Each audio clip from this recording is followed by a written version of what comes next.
బాబు నిజంగా నువ్వు మమ్మల్ని గౌరవించి ప్రేమించేవాడవైతే ఈ ప్రసాదం తిను అని. అప్పుడు నేను ఒక మాట అడిగాను, సార్ మీకోసం విషం తినమన్నా తింటాను, కానీ నాకో సమాధానం కావాలి. నేను చెప్పేది కరెక్ట్ అయినప్పుడు మీరు నాకు జవాబు చెప్పలేకపోతే నా చేతిలో పెట్టిన దాన్ని మీరే తీసేసుకోవాలి. మీరు జవాబు చెప్పగలిగితే అప్పుడు నేను ఈ విషయాన్ని తింటానన్నాను.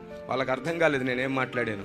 సరే అన్నాడు, చెప్పండి బ్రదర్ అన్నాడు. చెప్పు బాబు అని అడిగాడు. అప్పుడు నేను చెప్పాను, మీ మతంలోనే అయ్యప్ప మాలలని భవానీ మాలలని వేసుకునే అన్నదమ్ములు 41 రోజు 21 రోజు చేస్తారు కదా, చాలా భక్తిగా నిష్టగా ఉంటారు కదా, మీరు వాళ్ళని మీ గుడికి తీసుకెళ్ళి అక్కడ బలిగా అర్పించిన మాంసాన్ని తీసి వండి వారి ముందు పెడితే తింటారా అని అడిగాను. అప్పుడు ఆ పెద్ద ఆయన ఏమన్నాడు తెలుసా? తినరు బాబు అన్నాడు. ఎందుకు, మతం మారారా అని అడిగాను. లేదు అన్నాడు. కులం మారారా అన్నాడు. లేదు అన్నాడు. సాంప్రదాయాలు మార్చుకున్నారా అంటే లేదు అన్నారు. మరి ఎందుకు తినరు?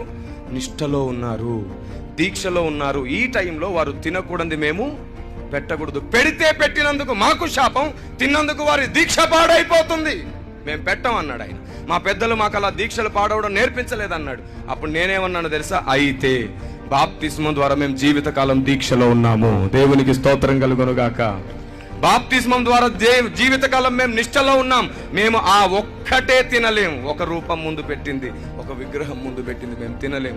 మీ ఇంటికి పిలిచి కారంతో పెట్టిన మేము తింటాం. ఒక పెద్ద ఆయన అన్నాడు, బాబు నిజంగా నువ్వు మమ్మల్ని